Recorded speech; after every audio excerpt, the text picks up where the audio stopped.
Hey everyone, just remember this is one of a 6-part video series with Seth Munsey at Disc Golf Strong. Check out the description to links to the other 5.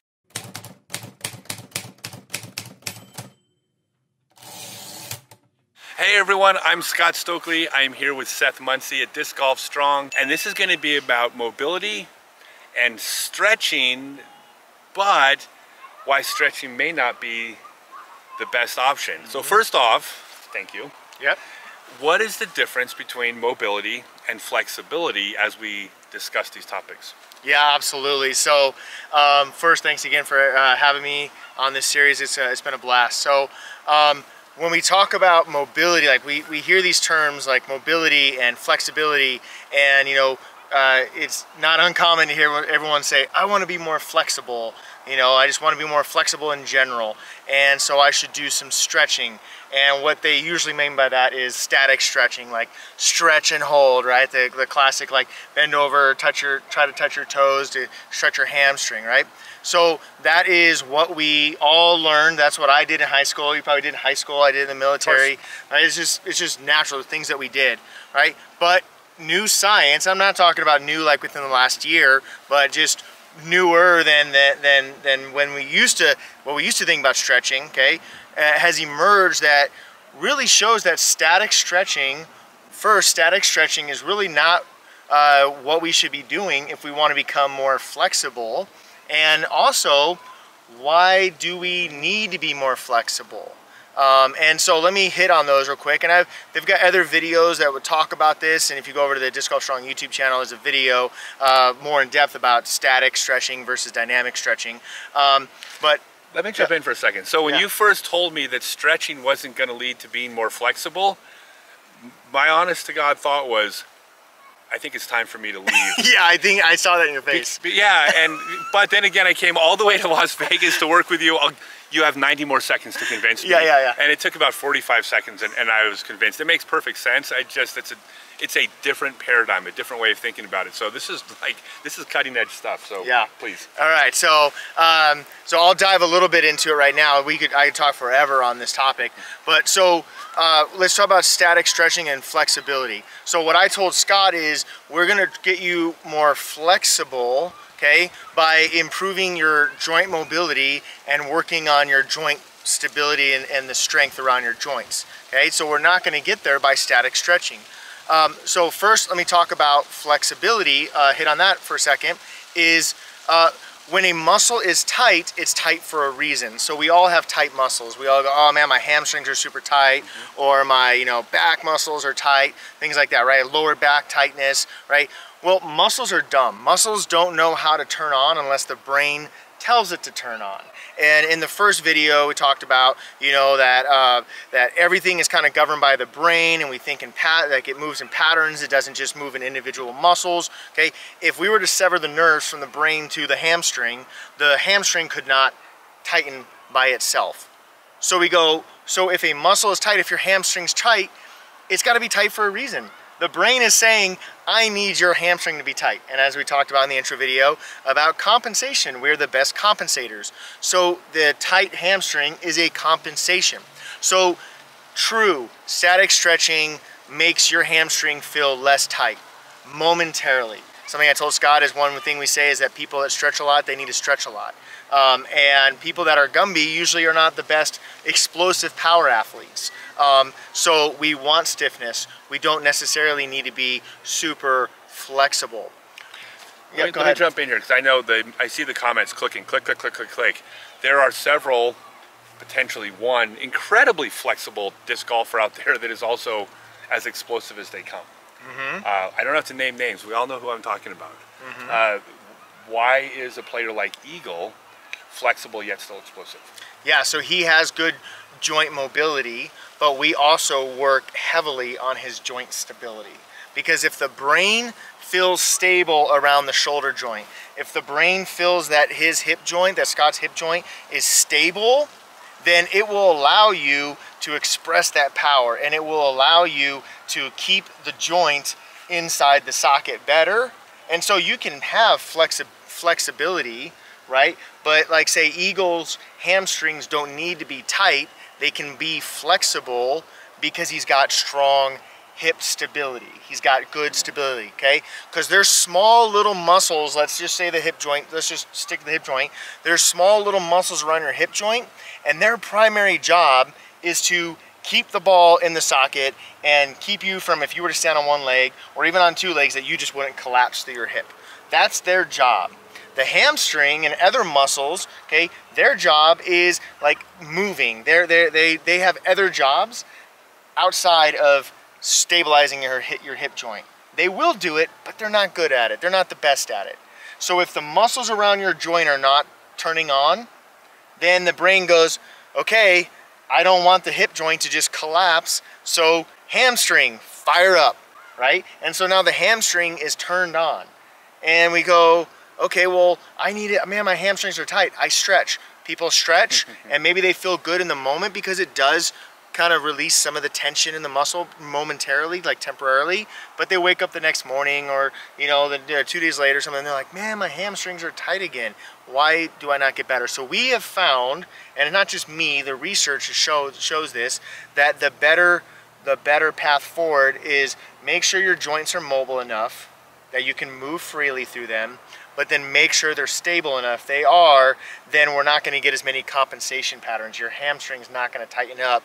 Need to be tight all the time. Your lower back doesn't need to be tight. We talked about this. You said, well, about lower back pain, right? And tightness. And, you know, can I share what you say about lower back? You tell people not to stretch the lower back, right? And that's true. That Dr. Stuart McGill, who I've been following for over a decade, is the #1 leading researcher in spine health, spine mechanics, and all that, performance. He's a, do not stretch your lower back. Those muscles are tight because the brain is saying, I need to lock things up. I need to, there's something else that's not working, so fire up, tighten up.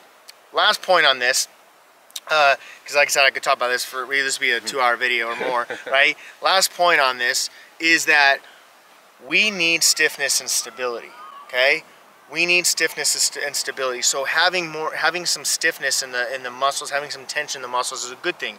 We work in spiral. Our body, like, you know, we load and then we unload to explode. So we need to have that stiffness. If I take a bow and arrow and I'm about to shoot this arrow and I want to shoot it as far as I can, and right before I pull, right before I draw back, I introduce a bunch of laxity into the bow, I'm not going to be able to fire that. Like, I need that tension, right? You leave a rubber band out in the sun and it you know, degrades. I'm not, now it's looser. I can pull it back more, but it's not going to get that same snap if it's a fresh rubber band, right? I'm trying to snap against something. So don't be afraid of tension.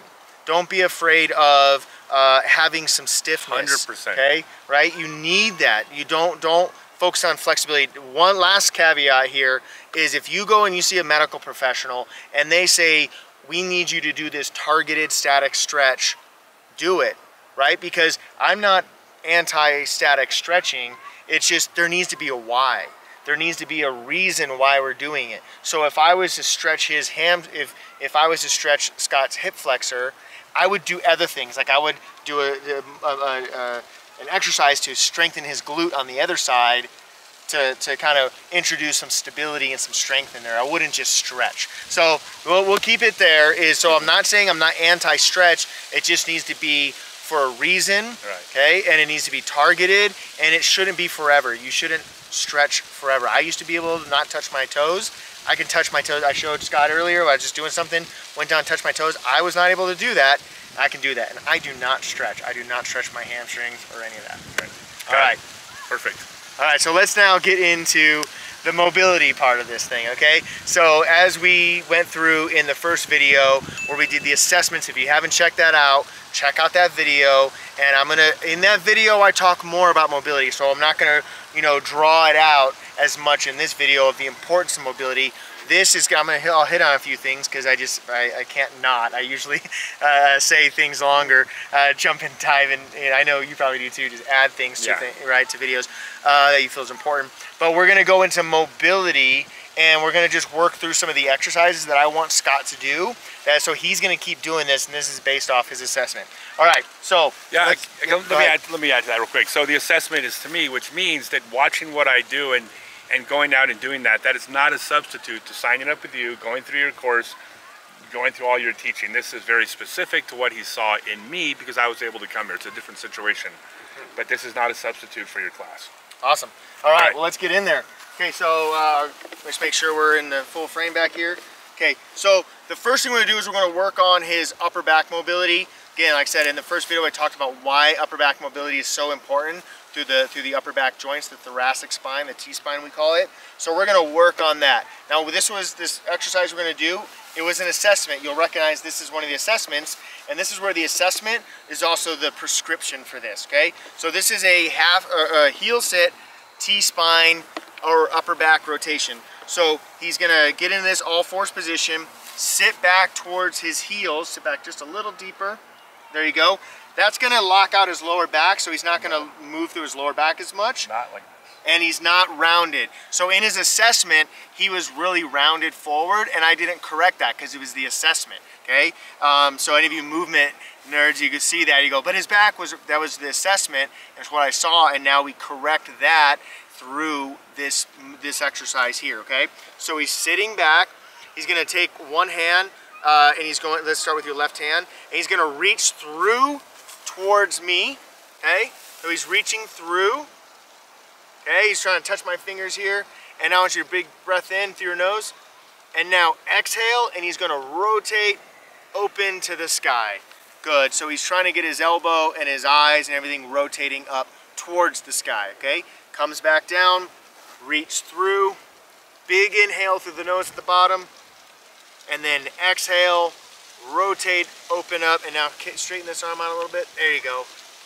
So you'll see if you watch that first video, you see he was rounded up here, and he was rounded here, so this is nice and flat. That's good, okay? And one more. Big inhale through, and big exhale as you rotate up to the sky. Good, and then back, down, hands on the ground. So we're gonna do 3 reps on the other side. Another thing I'm gonna mention here, okay, is not only we're here, but his chest here, I told him in the beginning here, when I was showing the exercise, we were doing it, is to imagine he has a third eye, and he's pointing that third eye out in front of him just a little bit, okay? So that's gonna flatten this back here. So you could see him, he was setting up like that. Okay, so now let's get that movement in the other side. He's keeping that third eye, that's good, okay? Big inhale, and then open up, rotate to the sky, big exhale. There you go, good. Big inhale, let's get 2 more reps in. And now we're showing shorter reps. We're not gonna go through as many, or this video will be way too long for you to try to pay attention to. But big inhale, and then big exhale, good. Okay, one last thing, we're gonna go back to that first side, and what I'm gonna show you is, because I'm sure that you at home may try this exercise, and I love it. So if you've got anything going on in your shoulder, you got a shoulder pain or anything, he's gonna come through, and we'll show you a little modification for there. Big inhale, and then now exhale, rotate. He's putting his left hand on his right shoulder, so he's not really putting as much any strain on that left shoulder. So left hand, right shoulder, and then he comes back through. Let's do 1 more rep there. Yeah, you can do it that way. Yep, big inhale, perfect. And then comes through, puts his hand on his shoulder, and still tries to rotate, look up the sky, and then back down. Okay, good. So stay in that position. We're gonna move right into the next exercise, which is the cat-camel or cat-cow. Some people call it cat-camel, some people call it cat-cow. I just call it both so everyone knows what I'm talking about. So here what we're trying to do is we're trying to improve mobility here, okay? Trying to improve mobility in this spine here. First exercise, we were rotating through this upper back, and then now this exercise, we're getting what we call extension, which is this, and then we're kind of getting some flexion, which is forward, okay? Extension and flexion. Extension and flexion. So we're going to do this exercise, and then we're going to talk about and show you a really big reason why this is so important for us disc golfers. Humans, it's too, but disc golfers.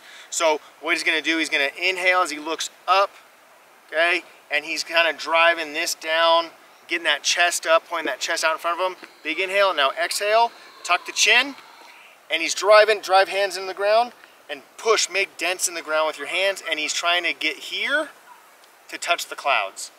And now reverse. Big inhale and big exhale.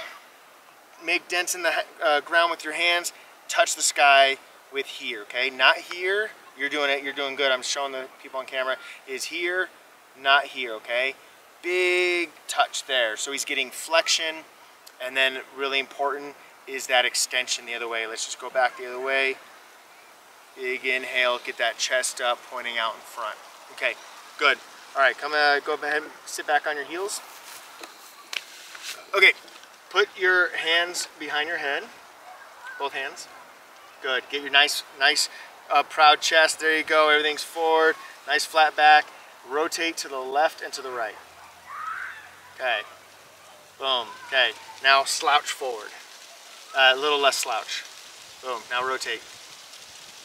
Okay, you should be able to see that. Okay, if you can't, what's happening is when his back, just right there, like he already improved his rotational mobility by getting extension in that upper back. So if you're trying to go, if you're going and throwing, okay, and you're here and you're forward at all, you're flexed here, okay, this is as much as I can reach back. I get that back straight, that upper back straight, that's as much as I can reach back, okay? So it may not necessarily be a mobility issue all the time, always work on your mobility, but it could be also a positioning issue where we gotta work on getting that back up, okay? So that's one of the things that this exercise accomplishes. And so yesterday when we did the assessment with Scott, we could see that his kind of, the first thing he did was go forward. Now that's not what he does when he throws, that was just his movement of just forward there. So we're working on that upper back mobility so he can get more rotation through there. Okay, ready for the next exercise? Okay, so now we're gonna go to lower body and we're gonna go to the single leg rock. Okay, so you're gonna get on all fours. All right, let's drive your left leg out to the side. So he's putting his left leg, this one here. Oh, out here. Yep, boom. Okay, he's got his left leg out to the side. He's gonna try to get that third eye on his chest up a little bit in front of him so he's not rounded much through here, okay? And all he's gonna do is rock back and forward. Good, walk your hands a little farther back, a little back, there you go. And there, good, and rock back, good. And so this is hip mobility, kind of flexion and extension we call it. It's just, you know, bending the hip one way and then extending the hip the other way. So do that one more time, boom, and go forward. His arms are straight, he's not collapsing through here, and then sit back. Okay, now what he's gonna do, he's gonna get internal and external rotation of his leg. So it's just rotating his leg in and out. So he's sitting back, and then he picks his toe up, and now he's just rotating his heel, and he's rotating one way and the other way. You feel that motion going through your hip there, yes, Scott? And hamstring too. Yeah, his hamstring, all that is kind of engaging, and he's working on mobility inside that hip. I can feel it there. Yep. Okay, now let's go to the other side. Maybe turn a little more, face that way so they can see that leg come out. Good, and walk your foot forward just a little bit. Boom. Good, his foot's flat on the ground, or as flat as you can be. Good, rock forward, rock back. Good, rock forward. Good, so when he's doing a great job of this, is when he rocks forward, he's not collapsing. So imagine when you're at home, you're doing this, you're pushing your hands into the ground, you're driving the ground away from you the entire time as you rock forward. Good, and now sit back a little bit. Good, and roll. Good. And he's getting rotation through that joint. Internal and external rotation, we call it. That's internal, this is external. Good, one more each way. Good, okay. So I didn't show you this earlier, but go back down into that rocking position on all fours, just like you're gonna do a heel sit. Good. Now, if you can't bring your foot out to the side, just rock forward and back right now. So just rock forward and back. There you go. This is a fantastic exercise. Now, it's not hard, but exercise doesn't need to be hard to be effective. Effort does not equal effectiveness, okay? So this is a very effective exercise. This is as kids, as babies, this is how we learn to get stability in our shoulders and stability in our hips and move everything together. So keep rocking forward and back. So as he rocks forward, if you've got issues with your shoulder, I've got athletes that have, you know, shoulder or hip issues that I'm working with, and I have them rocking, okay? Because when he rocks forward, he's loading his shoulders, he's loading his trunk, and then he's also getting mobility here in his hips, okay? So this is a fantastic. You wake up in the morning and do some rocking, and he's doing a great job of looking forward. Okay, it's like when we're babies, we want to see what's in front of us. We want to see the world, and that chest is staying up. This is a perfect thing. And then he can play around, and you can play around at home with your width of your knees. Okay, find one that feels comfortable, and if your knees hurt, you can roll up some towels, fold some towels, put those under your knees, and those are great mobility exercises for your hip. Okay, last one we're going to do for the hip mobility right now. It's called the Spiderman Lunge with rotation. This is one of my favorite movements, but it can get a little not necessarily complex, but you can go up in levels. So we're going to show you the first level, and then we're going to work up to another level. So start at this one. Okay, so he's on all fours. Okay, and then all he's going to do, rock forward a little bit so your hips are right over your knees. That looks great. Okay, step forward with your left side. So he's going to step forward, and then he's going to take his left elbow, try to touch it to your heel. He's going to take his hand off the ground. Yep. Try to touch it to your heel. Big inhale now, and then big exhale as you rotate open to the sky. Boom. Okay, so we're mixing hip mobility with upper back mobility, and we're kind of getting so much good stuff going in here. Okay, let's go to the other side. Step forward. He's trying, you at home, you may not get all the way up there to your hand and your knee. Your hand outside your foot outside your hand, and that's okay. Just go as much as you can. Okay, elbow towards the heel. Big inhale, big exhale. Rotate open the sky, look up to the sky. There you go. Good, and then back down. That looks great, Scott. Okay, now we're gonna go to the next level, which is gonna go toes, from the toes to knees off the ground. Good, so step forward, drive the elbow down, good. And then big inhale, big exhale as you rotate open to the sky. Good, and he's doing a great job here of driving his right hand into the ground so he's not sinking into his shoulder. Come back down, step back, switch sides. Boom, good. Elbow towards the heel, good. Big inhale, big exhale, rotate, good, and back down. Good, and back. All right, good, rest. So those are two different levels. So when I have in Scott's program, he's doing a really good job at that first level, so he's going to be doing that second level up on his toes. Start where you are and do what you can. Okay, find what level is the most appropriate that you can own, and own that level. Okay, so don't try to go to that second level if it doesn't feel right, or you feel like it's really off. Own the position you can. So those are just a few of the mobility exercises that's going to be in Scott's program for him to work on, so that he can keep working on that upper back mobility, keep working on that hip mobility. Now, as we kind of talked about yesterday in the first video, okay, is that like we're amazing compensators. Scott is an amazing athlete, and he can do what he does, and so we're not really trying to change his form or anything with this. We're trying to help him be more resilient, and him be able to maximize and optimize his athletic potential out there. So you at home, think about that. That maybe you don't want to throw farther, but you want to throw longer. Like you want to throw, until you hang it up, if you ever decide to do, right? But so these mobility exercises are very important. To wrap it all up, to go back to when we first started this video with the whole flexibility, we work on that mobility, and then we can start to become more flexible through this mobility and the other stuff, without having to do any static stretching. Especially don't static stretch before you throw. Okay, so if you're like, you know what, I don't agree with Seth, I'm just gonna, lose down. I don't know. There you go. We don't agree with Seth. I'm gonna static stretch. That's okay. But don't do it before you throw. Kind of the research out there shows that if you static stretch a muscle, for a temporary length of time, it decreases your ability to express power through that muscle, the explosiveness. Okay, and it could also increase your risk of injury.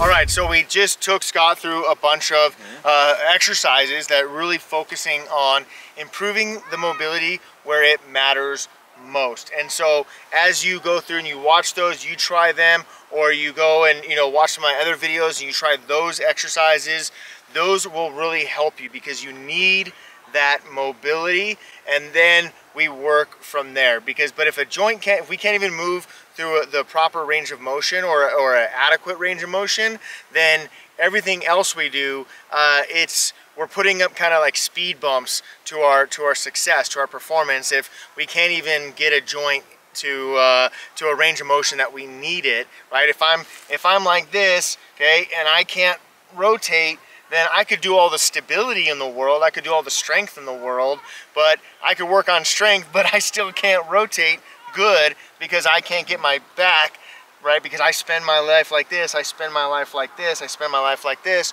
right? And now I go and I'm throwing like this, well, that's gonna be an issue, right? So really focus on improving that joint mobility, and then again, flexibility kind of just starts to happen, right?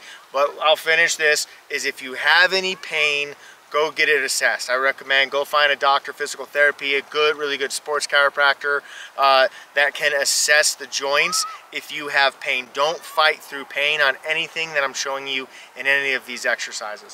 Yeah, and I'll even add to that, if you've been following me, I've been doing tons of cardio. I've been doing a lot of resistance training, focusing on my diet. I'm trying to make this machine as strong as possible. But that wasn't the end. That wasn't now I'm ready to go out and compete. Now I had to go work on the things specific to disc golf, and this is where Seth is, he's the expert. It is the Disc Golf Strong Training Academy. Just follow Seth, he'll update you on everything, right? Yeah, just go to discgolfstrong.com. If you go to discgolfstrong.com/performance, you'll learn more about the academy and all that. We got YouTube and Instagram, you can follow me at all those places. Yeah, absolutely. And be sure to watch the next video, which is going to be about stability and balance. I mean, who would have thought balance would be important to disc golf? I thought you could just, I don't know, insert having bad balance being good at disc golf joke. But we're going to learn about balance, which is something I've never even actually proactively put any conscious thought into other than be balanced. So I'm going to learn something tomorrow. Thank you, Seth. Be sure to subscribe, hit the alert button. You'll get notified when the next video comes out. And give me the thumbs up. Or even if you don't like me, give Seth the thumbs up. Thanks, guys. Thanks.